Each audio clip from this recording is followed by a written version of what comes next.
Uma vida com propósitos, de Rick Warren. Dia 11. Tornando-se amigo de Deus. Assim como tivemos restaurada a nossa amizade com Deus pela morte de seu Filho, sendo ainda seus inimigos, certamente seremos libertos da punição eterna por meio de sua vida. Romanos, capítulo 5, versículo 10. Deus quer ser seu melhor amigo. Seu relacionamento com Deus tem diversos aspectos. Deus é seu autor e criador, Senhor e mestre, juiz, redentor, Pai, Salvador e muito mais. A mais espantosa verdade, porém, é esta: o Deus Todo-Poderoso anseia ser seu amigo. No Éden, vemos o relacionamento ideal entre Deus e o ser humano.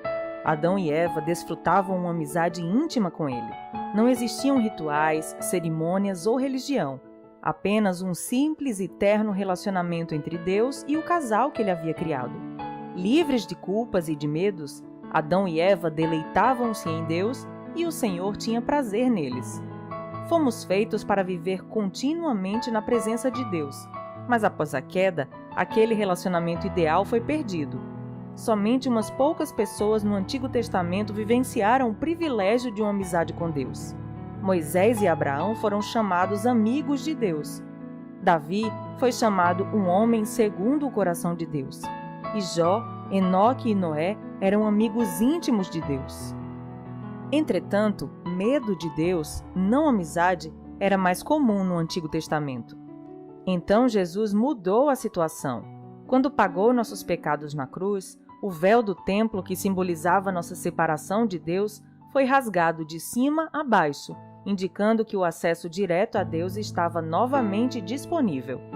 Ao contrário dos sacerdotes do Antigo Testamento que precisavam passar horas se preparando para encontrar com Deus, hoje podemos entrar na presença dele a qualquer instante.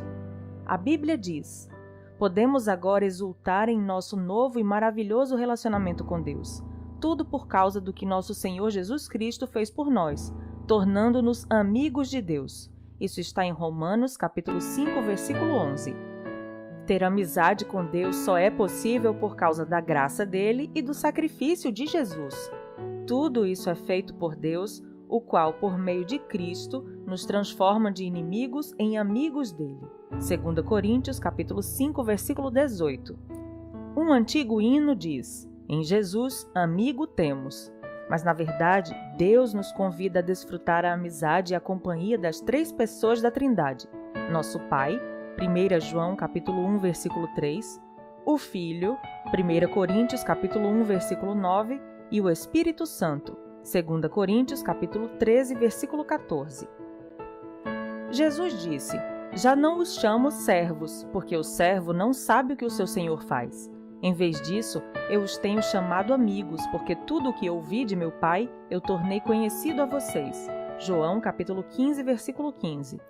A palavra utilizada para amigo nesse versículo não significa uma relação superficial, mas um relacionamento íntimo e de confiança.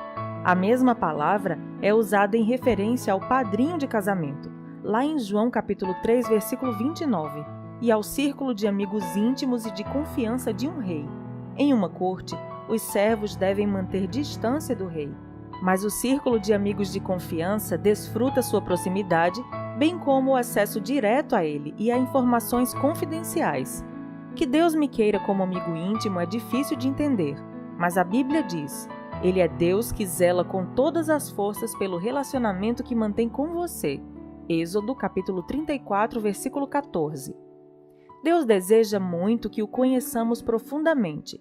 Na verdade, ele planejou o universo e orquestrou a história, incluindo os detalhes de nossa vida, para que nos tornássemos seus amigos. A Bíblia diz: ele fez as criaturas, nenhuma criatura o fez.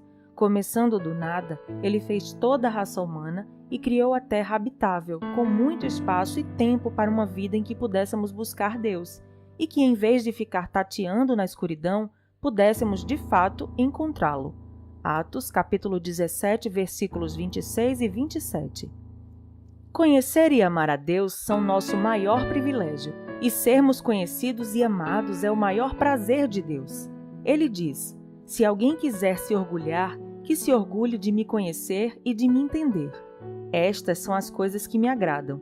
Jeremias, capítulo 9, versículo 24. É difícil imaginar como é possível uma amizade íntima entre um Deus perfeito, invisível e onipotente e um ser humano limitado e pecador. É mais fácil compreender um relacionamento de mestre para servo, de criador para criatura, ou mesmo de pai para filho. Mas o que quer dizer o fato de Deus me querer como amigo? Olhando a vida dos amigos de Deus na Bíblia, aprendemos 6 segredos para ter amizade com Deus. Faremos um exame de 2 desses segredos neste capítulo e de 4 no próximo. Tornando-se amigo de Deus por meio do diálogo constante. Você jamais cultivará um relacionamento íntimo com Deus apenas indo à igreja uma vez por semana ou mesmo observando um período de busca diária. A amizade com Deus é construída quando compartilhamos com Ele todas as nossas experiências. É lógico que é importante estabelecer o hábito de um momento diário consagrado a Deus, mas Ele quer mais que um compromisso na sua agenda. Ele quer ser incluído em todas as atividades, todas as conversas, todos os problemas e até mesmo em todos os pensamentos. Você pode manter uma conversa contínua e ilimitada com Ele ao longo do dia, conversando sobre o que quer que você esteja fazendo ou pensando em cada momento. Orem continuamente. 1 Tessalonicenses, capítulo 5, versículo 17. Significa conversar com Deus enquanto faço compras, dirijo, trabalho ou realizo qualquer outra tarefa. Um conceito equivocado bastante comum é o de que passar tempo com Deus significa estar sozinho com Ele. É claro que, seguindo o exemplo de Jesus, você precisa de um tempo a sós com Deus, mas isso se refere somente a uma parte do período que você passa acordado. Tudo o que você faz pode ser passar tempo com Deus se Ele for convidado para participar e você estiver consciente de sua presença. Um livro clássico sobre como desenvolver uma constante conversa com Deus intitula-se A Prática da Presença de Deus. Ele foi escrito no século XVII por Irmão Lourenço, um humilde cozinheiro de um monastério francês. Irmão Lourenço era capaz de tornar as mais banais e insignificantes tarefas, como preparar refeições e lavar pratos, em atos de louvor e comunhão com Deus. A chave para uma amizade com Deus, dizia ele, não é mudar o que você faz, mas sim mudar sua atitude em relação ao que faz. Ou seja, o que você normalmente faz por você mesmo, comece a fazer por Deus. Comer, tomar banho, trabalhar, relaxar ou jogar o lixo fora.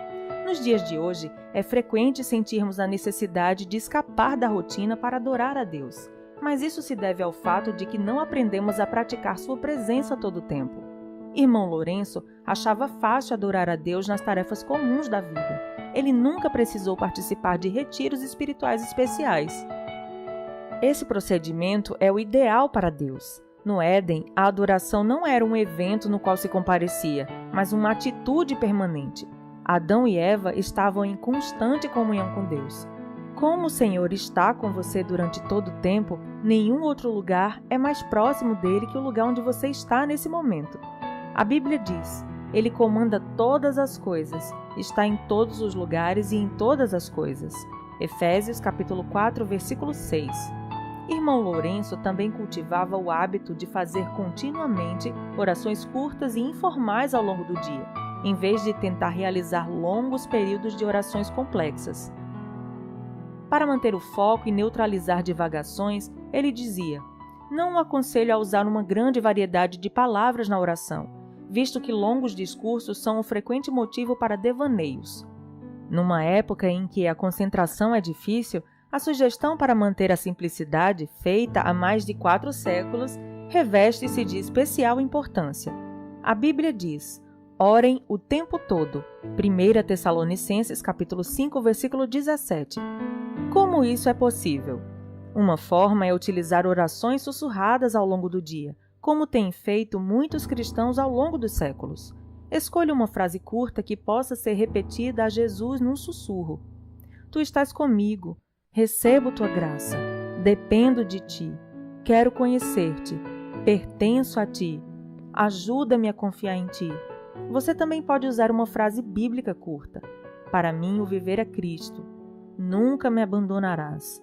Tu és o meu Deus. Faça essas orações com a maior frequência possível, de modo que fiquem profundamente arraigadas no seu coração. Apenas se assegure de que sua motivação é honrar Deus, não controlá-lo. Praticar a presença de Deus é uma habilidade, um hábito que você pode desenvolver. Assim como os músicos praticam escalas diariamente a fim de executar belas músicas com facilidade, você deve se disciplinar a pensar em Deus em diversos momentos do dia. Você precisa treinar a mente para se lembrar de Deus. A princípio, será necessário criar lembretes que restabeleçam regularmente a consciência de que Deus está com você naquele momento. Comece colocando lembretes visuais por perto. Você pode escrever pequenos bilhetes, dizendo: Deus é comigo e por mim nesse exato momento. Os monges beneditinos utilizam o soar de um relógio, que os lembra de hora em hora que devem parar e fazer a liturgia das horas. Se você tem um relógio ou um telefone celular com alarme, pode proceder da mesma forma. Em alguns momentos, você sentirá a presença de Deus, em outros não. Se você está buscando a experiência da presença de Deus por meio de tudo isso, então não compreendeu o que estou falando. Não louvamos a Deus para nos sentirmos bem, mas para agir bem. Seu objetivo não é uma sensação, mas a consciência constante da realidade da presença constante de Deus. Esse é o estilo da vida de adoração. Por meio da meditação contínua.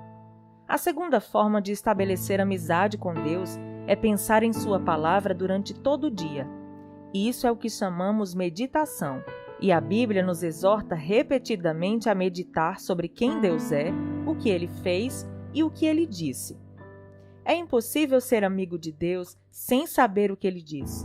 Você não pode amar a Deus a não ser que o conheça, e não pode conhecer sem conhecer sua palavra. A Bíblia diz que Deus se revelou a Samuel por meio de sua palavra. Isso está em 1 Samuel, capítulo 3, versículos de 2 a 21. E até hoje Deus utiliza esse método. Embora você não possa passar o dia inteiro estudando a Bíblia, é possível pensar nela ao longo do dia, recordando os versículos que leu ou memorizando-os e refletindo sobre eles. A meditação é frequentemente mal interpretada como se fosse um ritual complicado e misterioso, praticado por pessoas místicas e por monges em clausura. Meditar é simplesmente concentrar os pensamentos, habilidade que pode ser desenvolvida por qualquer pessoa e posta em prática em qualquer situação. Quando você pensa repetidamente em determinado problema, isso é preocupação. Quando você pensa repetidamente na palavra de Deus, isso é meditação. Se você sabe se preocupar, então já sabe meditar. Basta que desvie a atenção de seus problemas para os versículos bíblicos. Quanto mais você meditar na palavra de Deus, menores serão suas preocupações. Deus considerava Jó e Davi amigos íntimos pelo fato de eles valorizarem a palavra acima de qualquer coisa e meditarem nela o dia todo. Jó reconheceu: dei mais valor às palavras de sua boca do que ao meu pão de cada dia. Jó, capítulo 23, versículo 12. Davi disse: como eu amo a tua lei, medito nela o dia inteiro. Salmos 119, versículo 97. E as obras de Deus estão constantemente em meus pensamentos. Não consigo parar de pensar nelas. Salmos 77, versículo 12. Amigos dividem segredos, e Deus irá compartilhar os segredos dele com você se você desenvolver o hábito de meditar em sua palavra do início ao fim do dia. Deus contou seus segredos a Abraão e fez o mesmo com Daniel, Paulo, os discípulos e outros amigos. Veja Gênesis capítulo 18, versículo 17, Daniel capítulo 2, versículo 19 e 1 Coríntios capítulo 2, versículos de 7 a 10. Quando você ler a Bíblia ou ouvir um sermão, não cometa o erro de simplesmente guardá-la e continuar com sua vida. Desenvolva o hábito de revisar a verdade em sua mente, pensando continuamente nela. Quanto mais tempo você repassar o que Deus disse, maior será a sua compreensão dos segredos dessa vida, que muitas pessoas deixam escapar. A Bíblia diz: o Senhor é amigo chegado de quem o respeita e lhe obedece. A essas pessoas, ele revela os segredos de seus planos. Salmos 25, versículo 14. No próximo capítulo, veremos outros 4 segredos sobre o cultivo da amizade com Deus. Mas não espere até amanhã. Comece ainda hoje a praticar um diálogo permanente com Ele e a meditar continuamente em Sua palavra. A oração permite que você fale com Deus. A meditação permite que Deus fale com você. Ambas são essenciais para quem quer se tornar amigo do Senhor. Dia 11. Pensando sobre meu propósito de vida. Tema para reflexão: Deus quer ser meu melhor amigo. Versículo para memorizar: O Senhor é amigo chegado de quem o respeita e lhe obedece. Salmos 25, versículo 14. Pergunta para meditar: O que posso fazer para me lembrar mais vezes de Deus e falar com Ele mais frequentemente ao longo do dia? Até o próximo áudio.